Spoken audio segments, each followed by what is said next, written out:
Kalau tampil. Dah. Haizil pertama.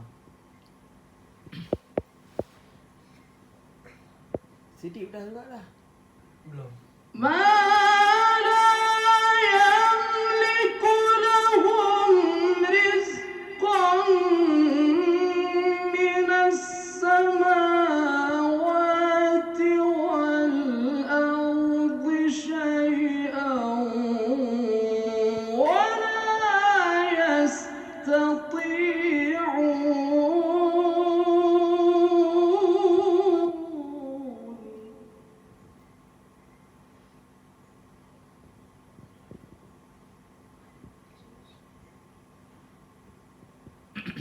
Ya, tiada orang ni.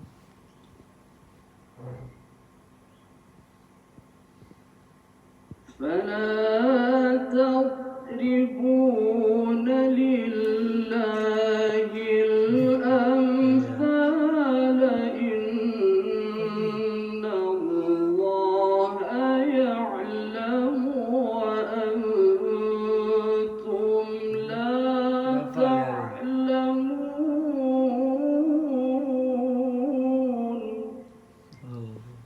Ada ayat oleh faham.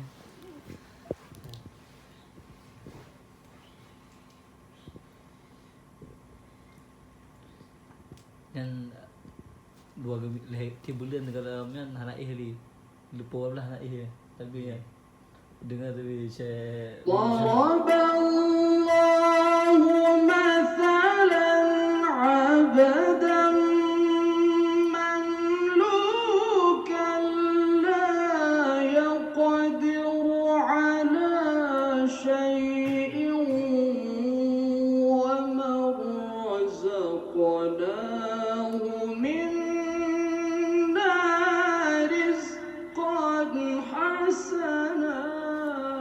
Ya salah.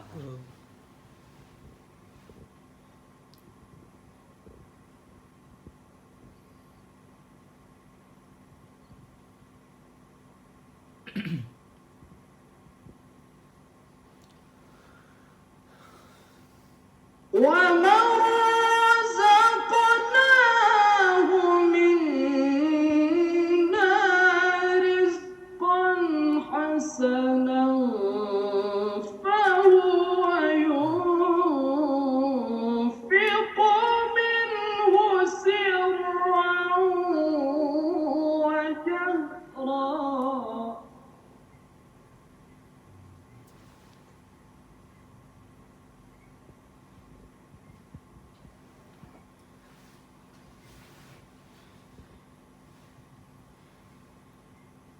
هل يستوون؟ الحمد لله بل أكثرهم لا يعلمون.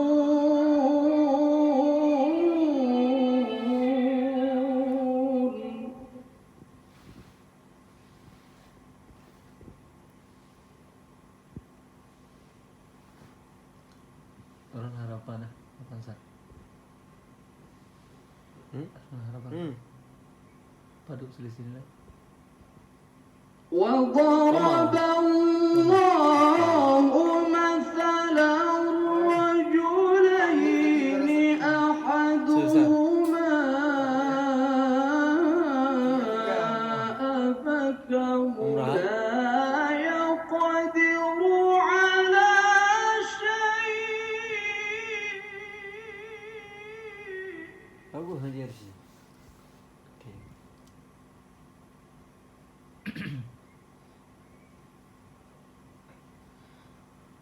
لا يقدر على شيء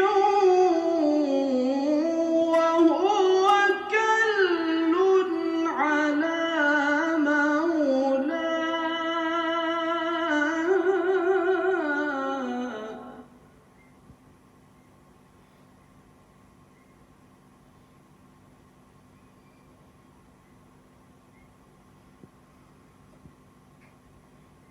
أينما يوجهه لا يأتي بخير.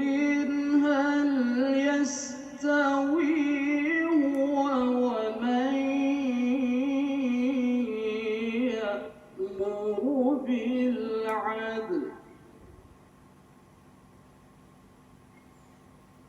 Tapi dia bisa masuk 5 juz lagi kan?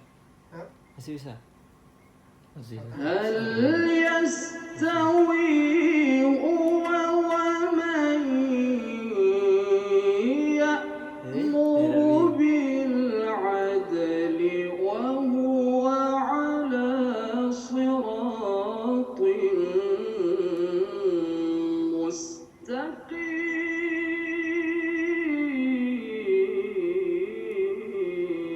مستقيم صدق الله